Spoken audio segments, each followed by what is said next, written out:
Assalamu alaikum wa rahmatullahi wa barakatuh to some of y'all and peace out to the rest of you. Hit the share button because the message is more important than the messenger. So I have gotten a lot done lately, and I had to replace my phone. So this is my first time recording for upload on this one. And if the sound is bad, I would apologize for yawning in you all's ears just now, but I'm tired. So anyway, if the sound is bad on this one, y'all let me know. So I'm going to start by thanking those who came through on the Cash App. I want to thank Imam Sheikh Maulana Mufti Campbell. Assalamu alaikum, brother. A. Dean. Passport OG. D. Stewart. S. Jock. Mojo. Nana S.W. Black Johnson. C. Coleman. M. Raymond. Sir Anthony. Zomni. Armando. And Gale at Night. Along with K. Freeman. So I got to do a bit of catching up because of what I haven't been able to do over the last few days. I got a new device. Got it on Tuesday morning, you all's time. Tuesday night, mine. And so Wednesday and Thursday, I was at my job with this new one, updating stuff, transferring stuff to this particular phone. And it's been working pretty well. The last one worked well, except for two things. It didn't work on in the United States mobile internet. And that's because the US blocked it. It wasn't the phone company. It was a Huawei. And then the other problem was that I could be typing, and when I get to typing quickly, it would jump apps, go from, I'd be typing in WhatsApp. Next thing I know, I'm typing on Facebook. I'm like, Father Muck, I didn't even open Facebook. It was an inward phone in that regard. And one day when the phone was actually new, I got so mad, I smashed it up against the wall. Screen stopped working. Phone was tough, just disobedient. So when I tricked the seller into fixing it under warranty, I didn't feel the least bit bad at all. And I would do it again.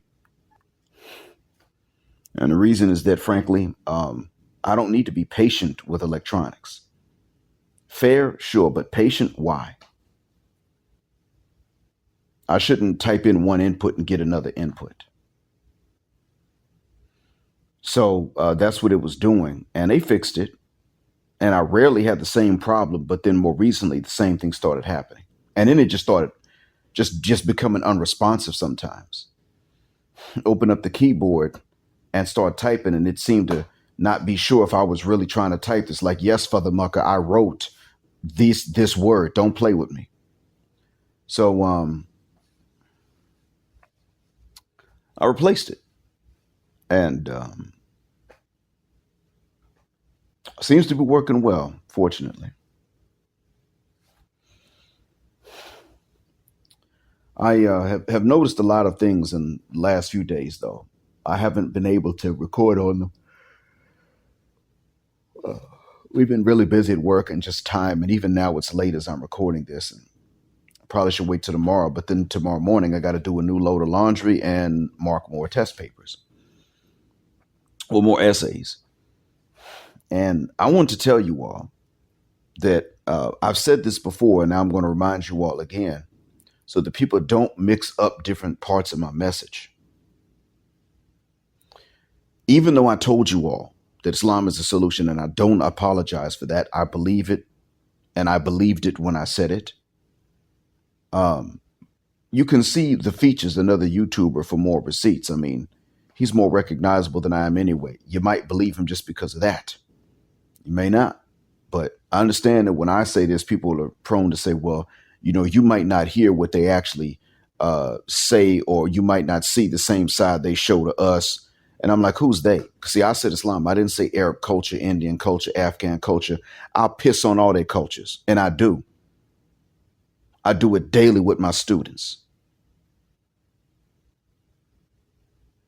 Got a set of twins, darkest ones in the class. They said, Mr. Remind, here in Saudi, life doesn't start until after Isha prayer. Now, Isha prayer is a prayer that's an hour and a half after the sun goes down. The sunset prayer is one. Then Isha prayer is the last one of a 24-hour cycle, usually before people go to sleep. If you count the day as starting at sunset, then it's the second one. However you count it. It's about an hour and a half after the sun goes down. It's when the sky is completely dark from any natural light. That's where the issue comes in. See, they tell me how they do it in Saudi. When I said to them, I don't fib a guck how you do it here unless that way works for you and others. That doesn't work for you, and it doesn't work for other people when you're a student in school and your classes start at 8 o'clock sharp and you live an hour and a half away from the campus. Don't tell me what everybody else is doing. You get your ass to sleep early so you can get up early and get here safely and on time in one piece, or you come in late and I'll mark you late. And if you come in late enough, you're absent for that hour. Those are your options. Not telling me how everybody does it in this country. I've been here 9 years. I know how people do it. I've seen what works and I've seen what does not work. And I got no respect for what doesn't work when my people do it. And I'm not going to respect something that doesn't work for you if your people do it.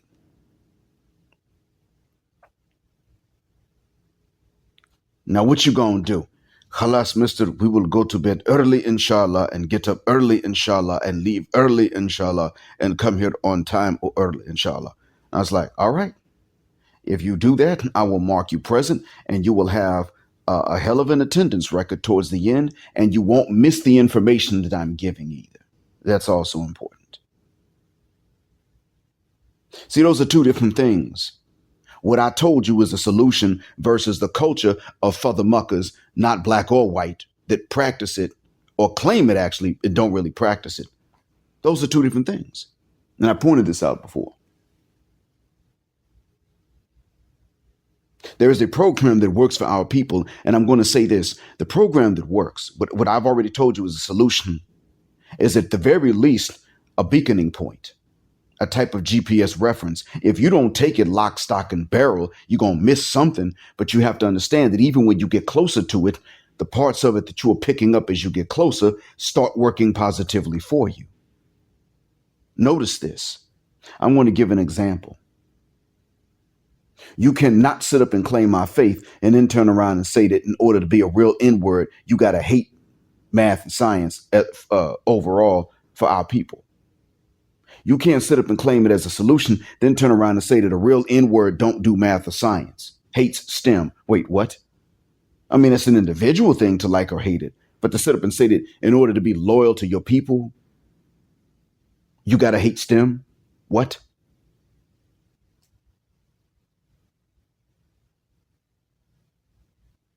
Oh, God. You can't like comics. You can't like things that don't fit not only a stereotype, but a negative stereotype at that. That's what we're doing. So I'm going to point this out in terms of who it is that has been some of the best influence for us and who's been some of the worst. And I'm pointing them out because there are many people that fall somewhere in between. And I'm going to let you know now we're about to be divided. I just don't know how long that's going to take. So here we go.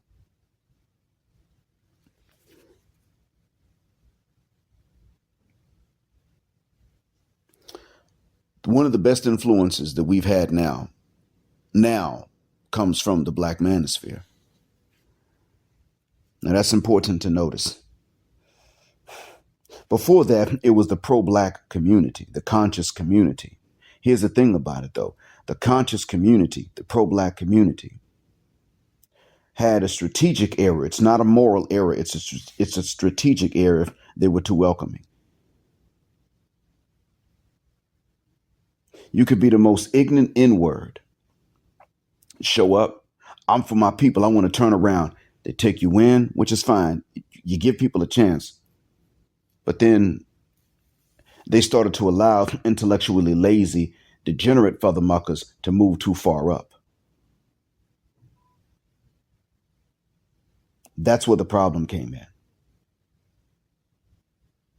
You are not supposed to allow something like that. And that's exactly what the wuck happened in this case. Fast forward to today, and you can have, Malachi York started a long time ago. By the end of the 90s, it was a fit show.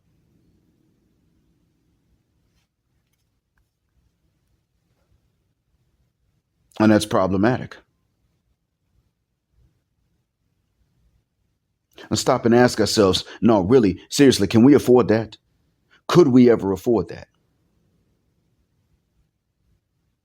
Malachi York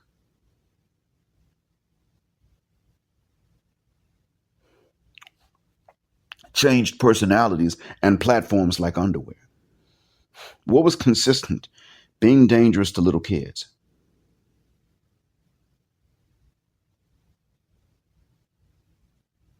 He'd been everything Native American, born again Christian and Muslim and Hebrew and Nubian and everything, and even a Liberian diplomat. Look it up. He claimed diplomatic immunity from the Liberian embassy.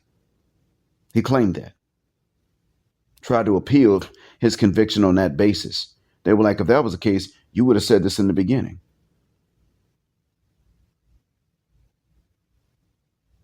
Court turned that down too. He's stuck in prison.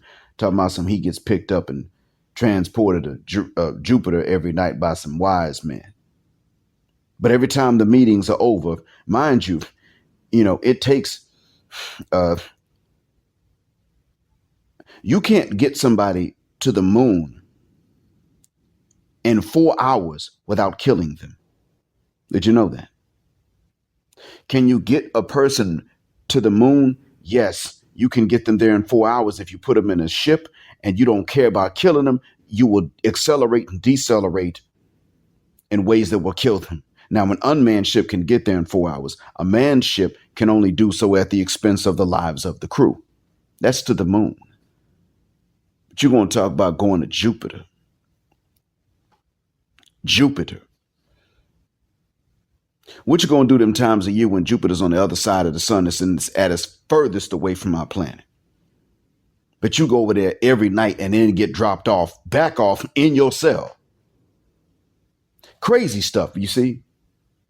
But you got somebody like Impolite talking about if Malachi York did this to 1,000 kids, I'd still follow him. That's what he said.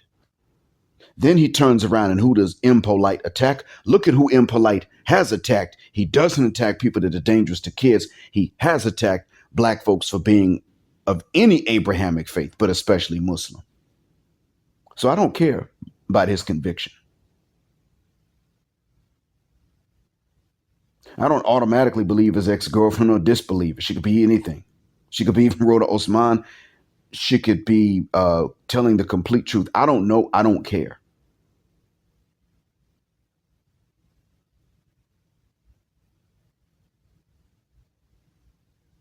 He got caught lying, so I wouldn't know what to believe anyway. But what I do know is that it's almost like he's been mocked. It's almost like he's been made an example for the rest of us. That's what it feels like. He's now a litmus test. Sarah Garvey cannot use him anymore as a reference at this point. Do I think Sarah wants to harm black people? No. I also know that Sarah Garvey sides with Impolite simply because Sarah Garvey sees Islam as a problem for black folks. Like, it ain't black enough. You need to have it ain't African enough. You need to have an African name like Ungawa or something. And that's the only way that's going to work. That seems to be his mindset. When Myron Gaines did his little race traitor stuff, his race treachery, glorification of the Ku Klux Klan. Let me tell you this about what Sarah said. Sarah tried to use impolite's talks about other things as a way to say that Myron Gaines was simply just doing what he's supposed to do as a black East African Muslim. He was on some Sergeant Willie Pete Black Anoia BS. Sergeant Willie Pete knows what's going on in the community. The problem is Sergeant Willie Pete, he has that black anoia. He thinks that if you were even just like less black, then you're against our people. You'll readily side with the oppressor right off the bat because you have a white grandparent or something. That's his mindset. And granted, I know why it exists. I do understand, but it's not like what they think. I know I used to think that.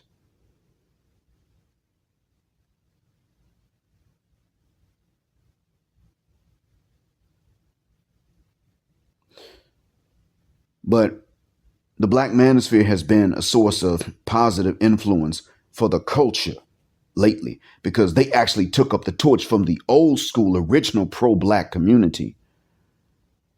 Whereas the new school pro-wack, no step, slow tep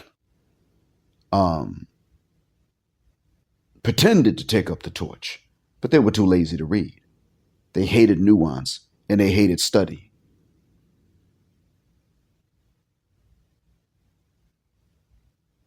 So they pretended to take up the torch, and then along comes a black manosphere and actually did it. Even before Kevin Samuels publicized it and made the talking points mainstream, the black manosphere was doing it.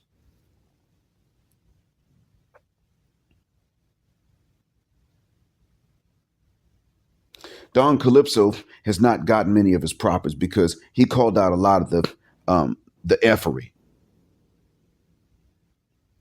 He made an effort to separate red pill awareness from loyalty to negativity.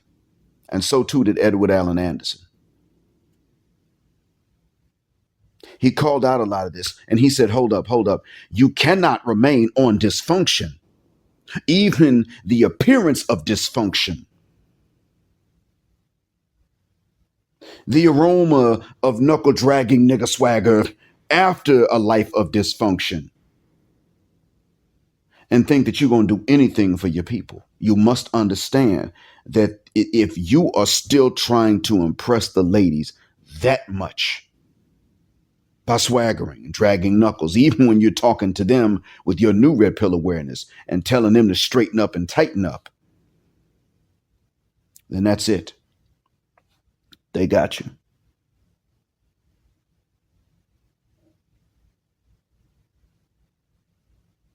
He did this and they didn't give him enough credit. I remember Angry Man even saying to him, well, you know, homeboy, I think it's strange to see a black man that speaks French. Well, I mean, he lived in a country that was colonized by the French.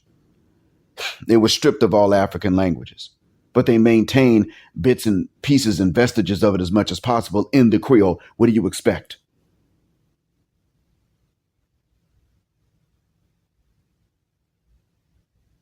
We speak English. The Dominicans speak Spanish. Really? I mean, which one of us is walking around speaking Swahili and Zulu in the diaspora?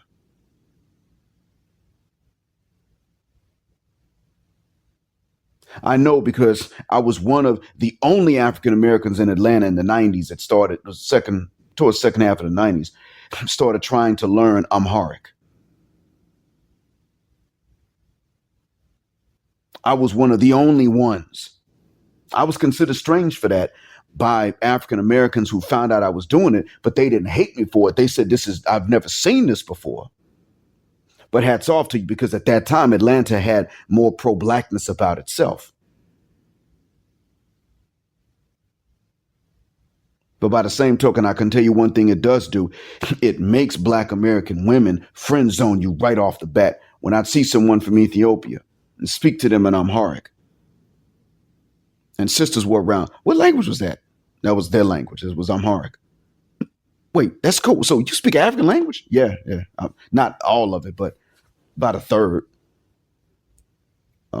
Still learning. And they'd be like, so what made you, I mean, why would you even try to learn that? I had to look at some of them and say, why the hell not? I'm African, but I'm not. I wasn't allowed to learn our own language. Now I'm here in Atlanta and I meet them. They're populous enough to where I can learn bits and pieces from all of them and not overwhelm one teacher. So why not? I went through the trouble of learning Spanish. Now I have the opportunity to learn an African language, and this is the one easiest to learn from different people. Why should I not take it if I learn languages?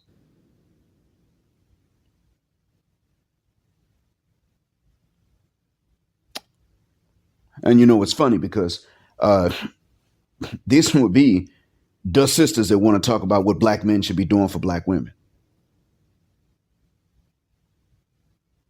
Okay. All right. So then what goes in exchange for that? And see, the black manosphere has come along and actually tipped its hat to anybody that tries to do this, tries to learn a language at all, and does not exclude African languages.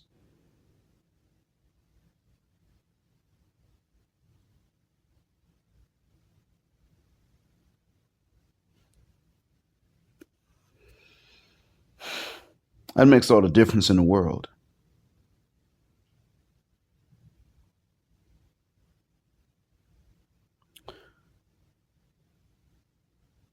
So, in all honesty, the black manosphere has taken up where the old heads of the black conscious community have had to leave off because, I mean, they're aging out. I'm not blaming them for that.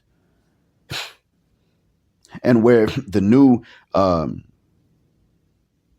no tep slow steps have taken over because they were just allowed to come in, and instead of actually reforming, like the agreement was, they just did worse. They just found a new hustle.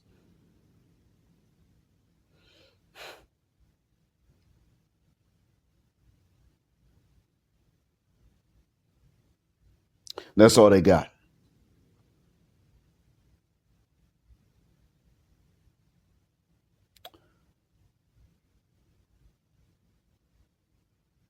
See, one of the things is this, as I stated, Kevin Samuels did not just, he didn't start this. He didn't claim to have started it. I'm not saying he was a pretender. I'm saying that many people think he started the Black Manosphere, but he didn't start it and he didn't claim to start it. He didn't lie or anything like that, but he popularized and took to the mainstream the Black Manosphere's talking points. I appreciate that. There's something else to notice about this too, though. Um, when Kevin Samuels did this,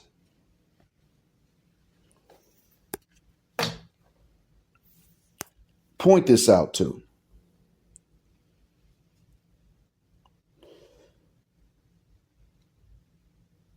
Um, Once he did this, the black community, the black population, especially of the United States, but mostly of English speaking countries in general, had to start to think about a lot of things. And the psychological hold that sisters have had, the hyena sisters, I mean, have had on the population that we mistakenly call a community, uh, sometimes mockingly called the communita, or in my case, the community, um, is over. That hold is gone. They can't maintain that hold. And what does that mean? Well, that means they can't reward dysfunction anymore because we're looking at them and we're saying, if you're a hybristophilic B word that likes thugs, and we're looking at you for what you are, and that means you can't use your little sour, funky crotch to try to reward thug behavior anymore so that you can get more out of us. That's what that means. Those days are over. You can't pull that off. Doesn't work anymore. And that's very important. It's not something you can ignore. Can't ignore that. We have to have a discussion about that. And that's largely because it's going to literally reshape the DNA of our community. That's important. Very important. So what's going on now? What's going to happen at this point is that the black community um, is becoming another one altogether. It's now becoming what it really has been. It's becoming openly two communities instead of uh, two communities, one of which thinks it's one. It's now becoming two communities, each one aware that it's now two. That's what it's becoming at this point. And the side that did not know, meaning the men that did not know that it was two communities, is now saying now we are aware that we're two communities, and we are not going to know, we're no longer going to accept a one-sided set of obligations. We have all the responsibilities and the other side has all the rights. Nope. And the other thing too that is happening is that for one of the first times in the world, we think that we're catching up with other groups of people and we're actually surpassing them in this one regard, because for one of the first times that we know of, a group of men are beginning to look at their women that they prefer over other women and say to them, we will leave you alone, and we will even be unnaturally alone for our whole lives to avoid you and the damage you bring. Other groups of men might say, listen, you ain't going to act a certain way. You ain't going to do this, that, and the other. We're not going to be these things for you. But they don't say, if you insist, then we'll just be by ourselves. They don't say that. They'll tell the women what they ain't going to do, make it known, but they don't sit up and say to their women, listen, we'll just be by ourselves. Only the Japanese men have done that, and that's because of the materialism. They could not match that. Black men are now looking, having been taught that we are thugs, so therefore not believing that we cannot be thugs, we're now looking at these women that demand that, and we're saying, no, we're not looking and saying we can't be that. No, we could, but we're not willing to. We're no longer willing to be that for you. And if that's all you demand, we'll go to other women. And if they don't want us, we'll be by ourselves. But we ain't coming back crawling to you. Please, baby, please, I'll rob that bank. Please, I'll rob these N-words. I'll scam these N-words. No, we're not doing that anymore. Sick of you.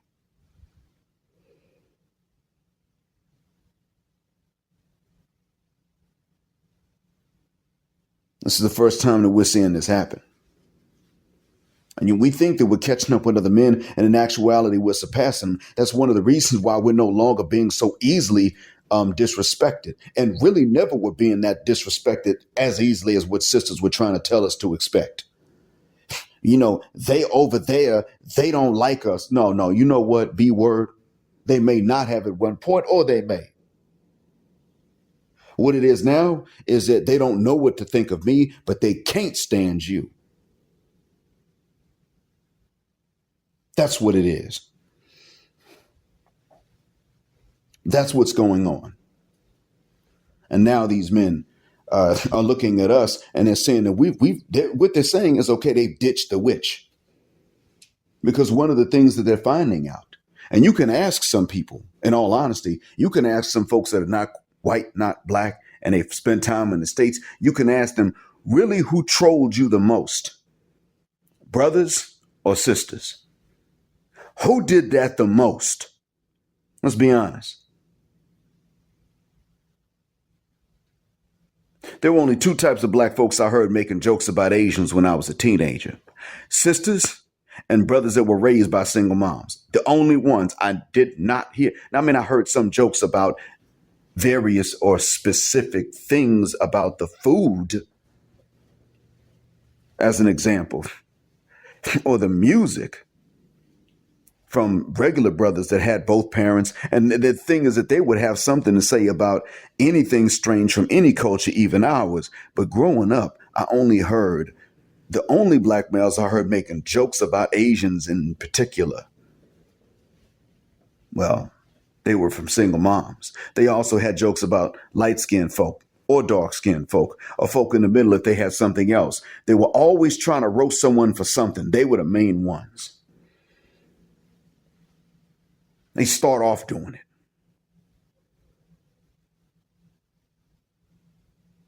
And granted, roasting is, if it's If it's a joke between friends, okay, fine, it could be fun, but that they weren't doing this between friends. And so now what's happening is that other groups of people are looking at us who are not tied and stuck to and beholden to the messy, ratchet, neck rolling sapphire stereotype. And they're saying, oh, okay, so you ditched her. You're not thinking like her anymore. Excellent. Okay, you get a chance. We get to see who you are. And then they're looking at her and they're saying, oh, hell no. We see why she's by herself.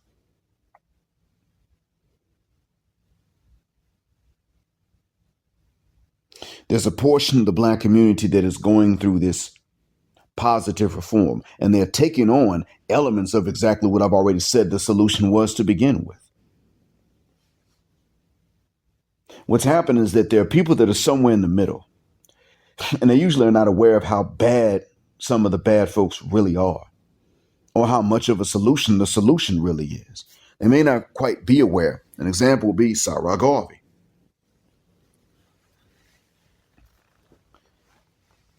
They're going to have to make a tough choice because certain things are going to become clearer, but they're going to become more divisive before they just become clearer. Impolite is a charlatan, and he's been caught lying about various things. And I want to give a shout out to Gail at Night for making this plain.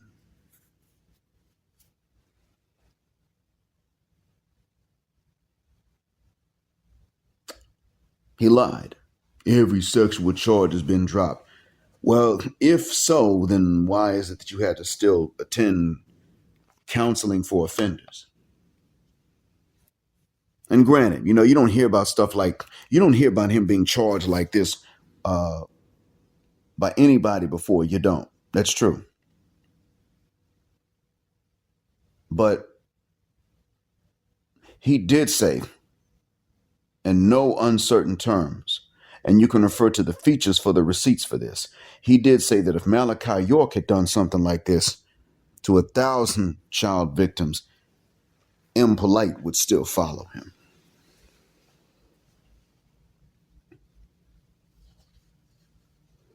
We got cats like Ungawa Johnson that might really believe some of the stuff they've heard, some of it. Now, at the very least, he needs to do something about that school. If I take donations, and a lot of you have been helpful with that, if I take donations, and I tell you that it's going to be applied to the salaries, then that means that I have to then take my funds and send it to those salaries before I can turn around and then use directly what you have sent to me for anything else, so that I'm still using the same amount to go into the salary payments. Therefore, using what you've sent for the salary payments, like I said, unless you type in, okay, this is at your discretion, or you can use it however you want.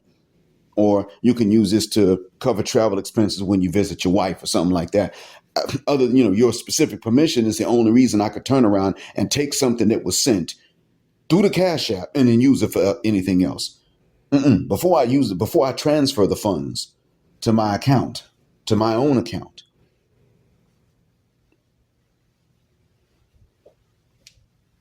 I send out the same amount or more to go towards the salary payments. And most of the time, pretty much every time I have covered the majority.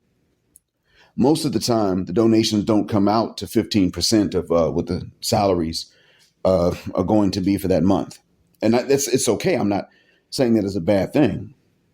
But what I'm saying is that there's a responsibility.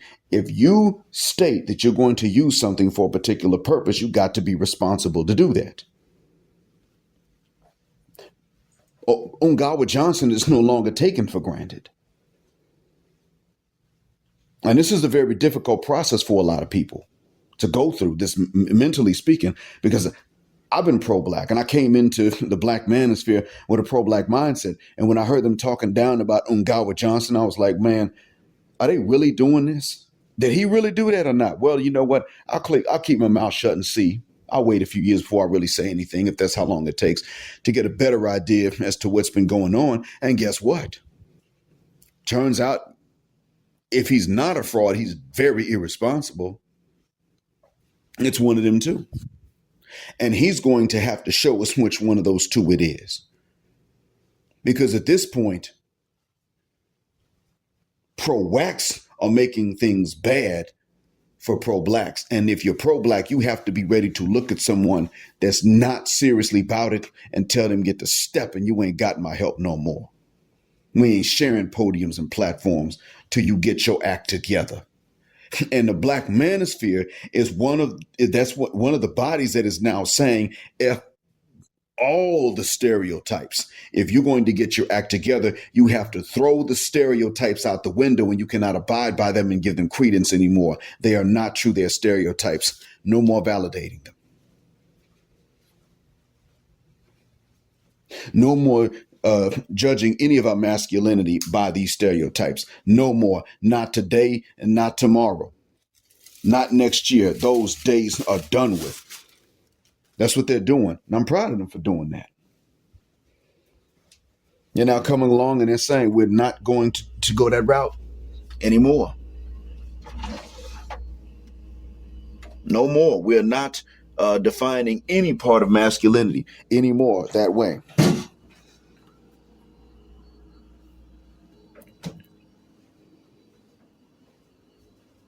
You're not hearing this necessarily anymore coming from people that hit the pro-black lecture circuit and tour. Because what do they say? When they get to talking to the youth and the youth don't respect them, what do they revert to? Hey, look, man, we got these bouncers in here from Detroit. They bounce you out of here. What does where they're from have to do with this?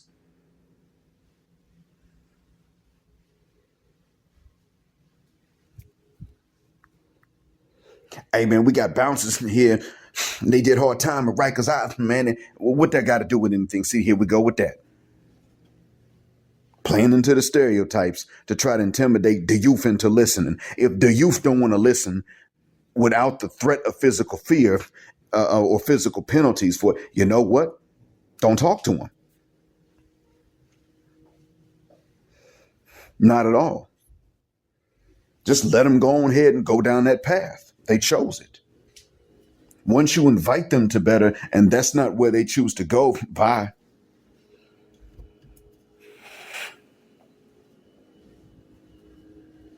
We're sitting up and we're saying now, you know what? We're not going to any longer allow single moms to tell us what we owe the community and we owe them and their children that we didn't help conceive. Black manosphere talking points. Pro-black community, conscious community wasn't talking that.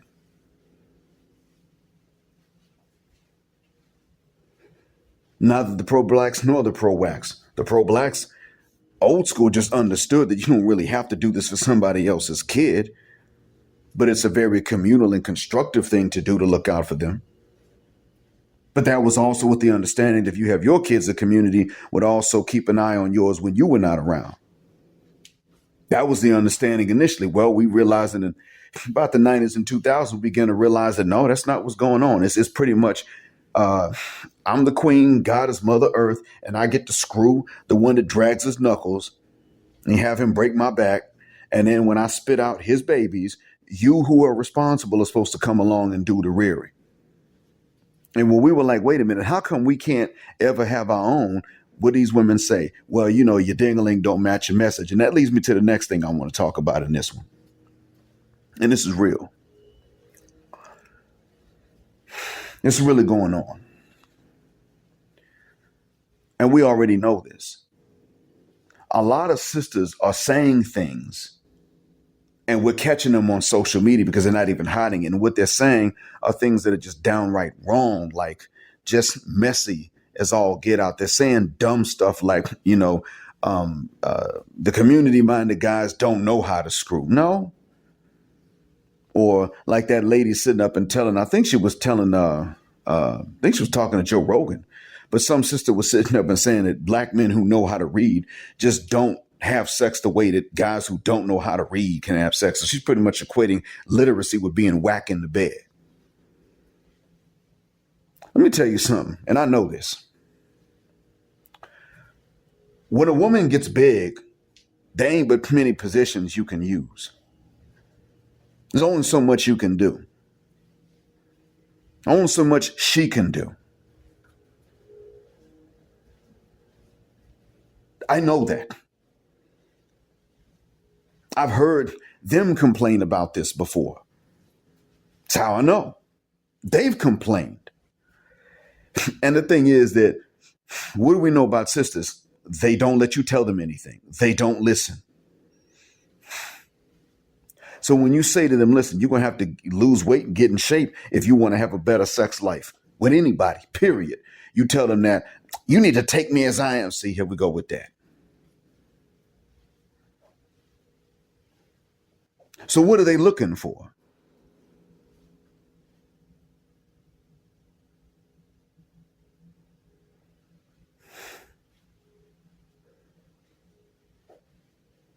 They're looking for no consequences, but they're also trying to sit up and say that, and they're trying to convince black men that the minute you take any type of responsibility and you have any kind of moral compass in life, you become whack in bed. That's what they want you to think, that that's what it is, that these two are tied together.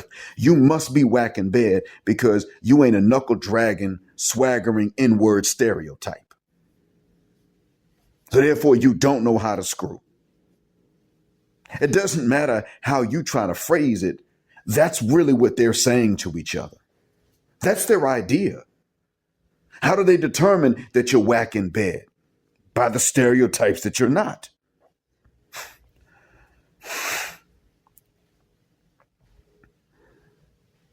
That's how they do it. And they keep on talking like this every so often.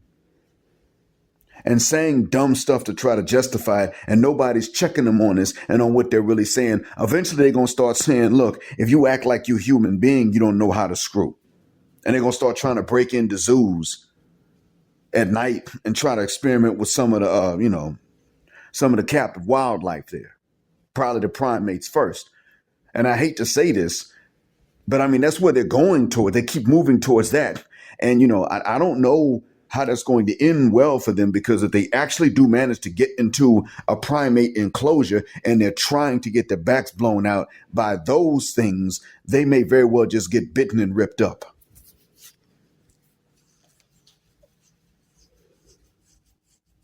That might very well be what happens. I mean, some of them are probably going to sit up and say, well, girl, we need to go and try them gorillas.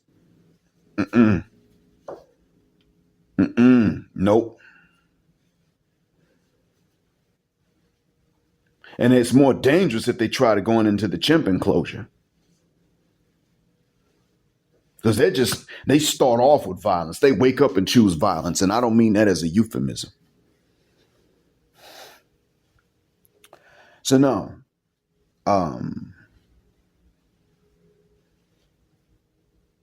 They keep on pointing to these things.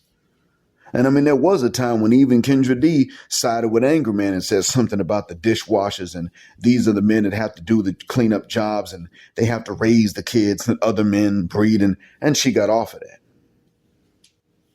And I think she really did get off of that. But you see where I'm going with this. That's what they've been saying for a while.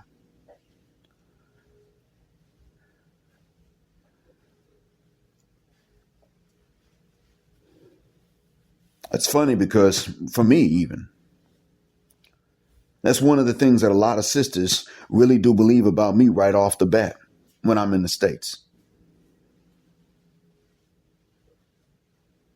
And I know they have believed it because as I've gotten older, that seems to be less of an assumption. As they get older, that seems to be less of an assumption that they're willing to really assume must be true. But no, man, I'm not the only one.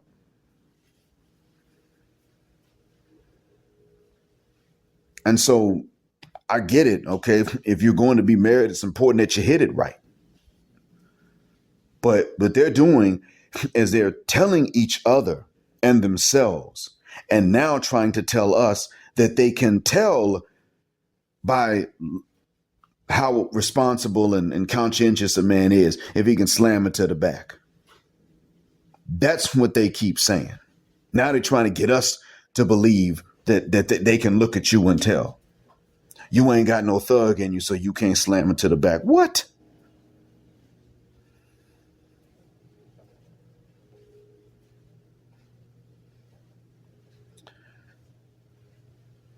Who's going to push back against this? Well, it's the black manosphere that's largely pushing back against this and saying that's some BS.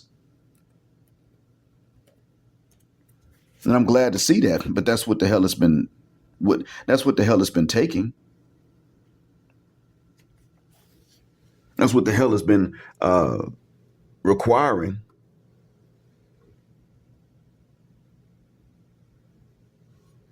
You have to now start saying these things. Damn right. You have to now start saying these things that the black manosphere has been saying. In a nutshell, what the black manosphere has been saying is exactly what I am saying to my students when they come with that BS about how they do it here in Saudi when it doesn't work for them.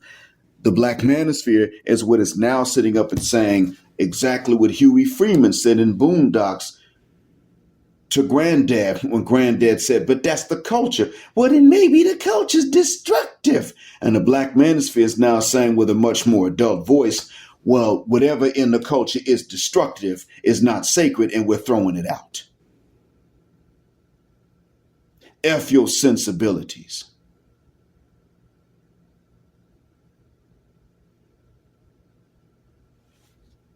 And I tip my hat to the black manosphere for that. That's necessary.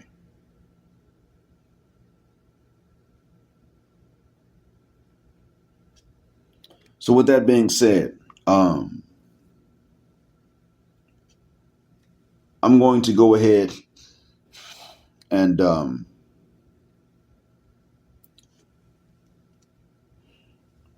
get ready to mark these papers, these essays that I told these students to write for their own good, for their own practice. And I'm going to rip the essays up because they're doing things like ending sentences with commas instead of periods, and ending questions with periods instead of question marks. Stuff they know because it's wrong in their own language when they do it, but they get to English and think it's okay.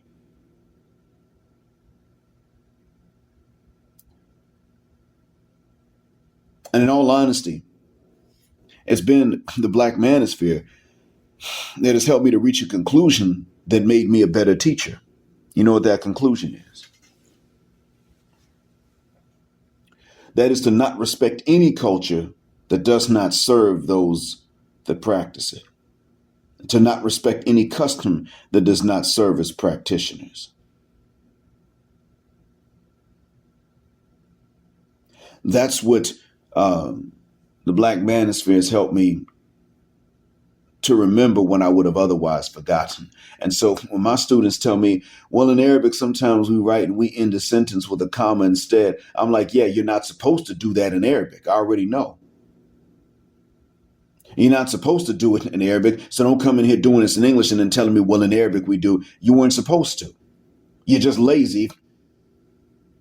You're just lazy nigger teenagers. That's it. It's time to grow up. You left high school behind. Welcome to university. This is a different system.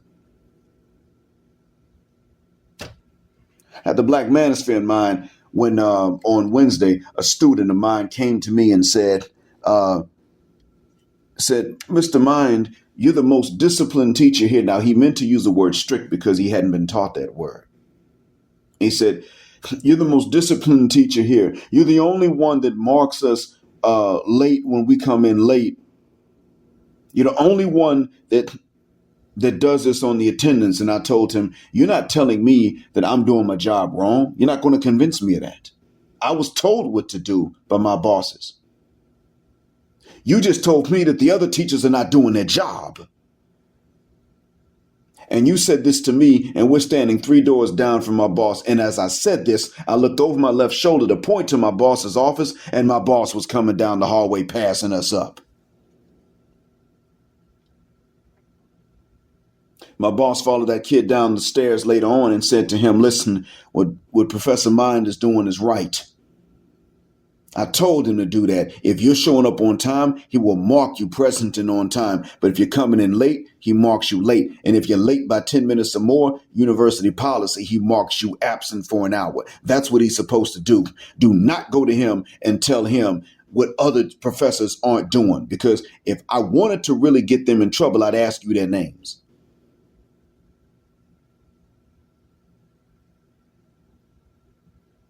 They're not playing here. I work at a university that is actually against the way that people typically do things at universities and schools in this kingdom.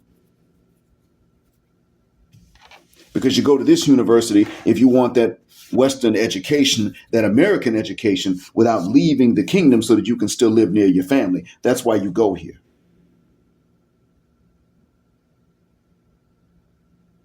So you don't get to go to that university. And your parents are going to pay a lot of money, but you don't get to go there and start talking about, well, here in Saudi, we do X, Y, and Z, because in reality, if their parents find out that you're respecting the culture to the detriment of their actual education, functional and practical for the real world, not the desert. I hate to sound like that.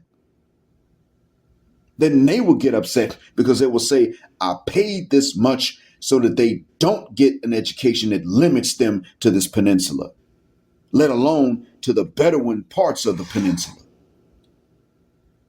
We don't do that here.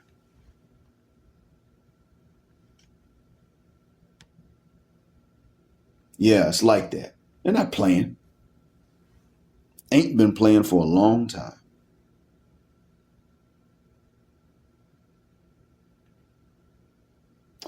So I appreciate you all sitting with me for the better part of an hour and understanding the importance of cultural revolution. Because in all honesty, if you do this right, as I told you before, you keep doing this and you do it right, you are going to wind up not catching up with others, but surpassing them, because you're not as far behind other people as you think. And some other people, when you look at them, you realize you're not behind them at all. That's important to notice and understand. You're not playing catch up. You've already become the ones to whom some of these other groups of people have to catch up. And they never told you this. Now, see, you have misunderstand that what people were kind of afraid of, but also respectful of in Black folks in general, they now only fear, but also respect in Black men only. It didn't have to be that way. But sisters chose to not stay in the running. That's something sisters chose. Sisters made their minds up about these things. Sisters said, okay, you know what? We're not really going to stay in competition when it comes to that.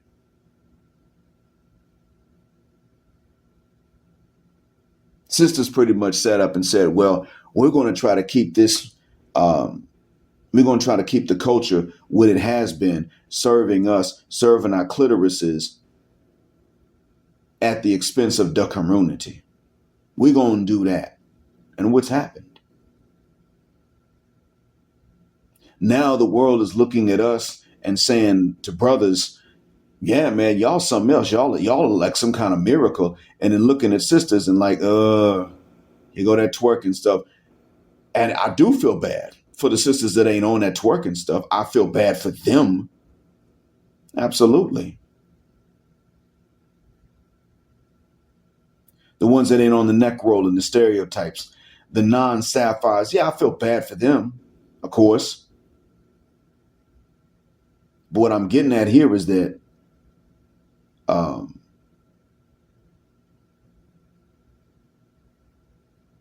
it's not many of them that chose to go this way.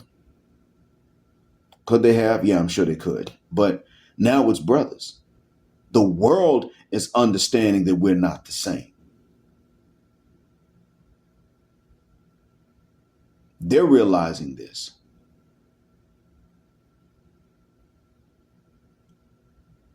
And so I walk into a classroom and they're coming to realize and understand something similar.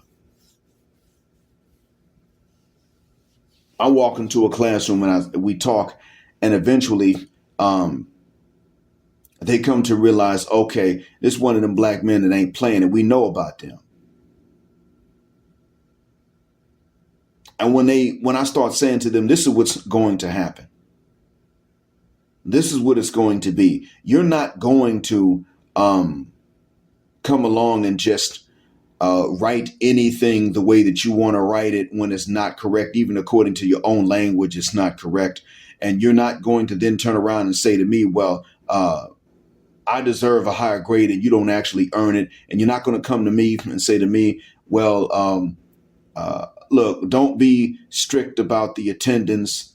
Don't do your job. When I come around that corner, I go into that room, they come to realize what's not going to happen. And there's a respect that we black men can get when we're teaching some of these kids, whether they're the entitled sons of the elite or whether they're the stubborn but still entitled Bedouins that will run you over with their car if they think they can get away with it. Doesn't matter. There's a respect that we black men get, even me, that others don't.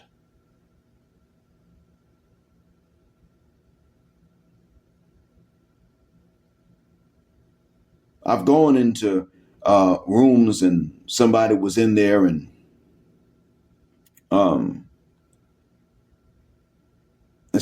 someone is not black. And my students have said, oh, you can just kick them out. And I've said to them, that's somebody that doesn't know that they're in the wrong room, because we're in the beginning of the term or we're in the beginning of the semester. That's why I'm giving them time to pack their stuff up and go. And they'll say, yeah, you're very kind, mister.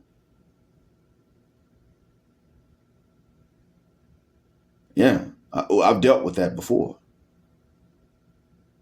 They don't sit up and think, okay, so you just some weakling, some pushover. But when it's a European, they're like, oh yeah, he's scared. Or somebody of European extraction, yeah, he's scared.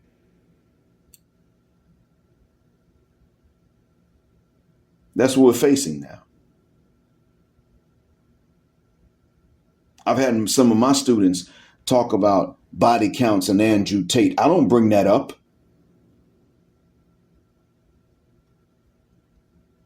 And when I say to them, yeah, man, look, I know the community that was first aware of this stuff and the games that Western women would play if they could get away with it. And I've had one of my students nicknamed Hood because he speaks Hood English. He can speak formally and he can speak slang. And when I asked him where he learned the slang from, he said from the hood. So his nickname is now Hood. And I've had him say, oh, you talking about black men? Yeah, they been knowing.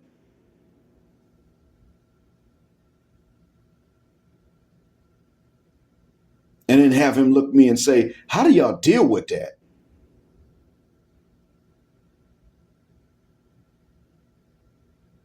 That's what's going on now. It's not like it used to be.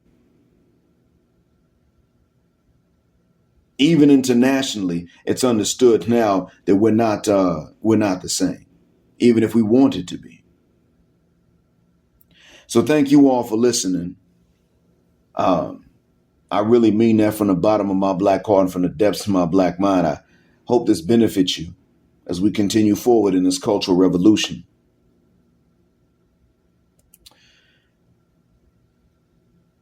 Thanks for listening.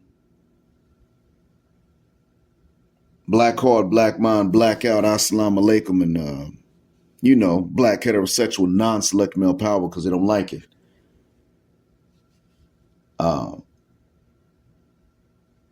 Black patriarchy until extinction and judgment day. I'm sorry, extinction or judgment day. And thank you for flying again on Jet Black Airways with us, where jet black is also a verb. Keep jetting black with us until the wings and the wheels fall off. And on your way out of the jet black aircraft, if you see the Cash App button, please do not press numbers in that would cause you inconvenience later. Gender justice forever.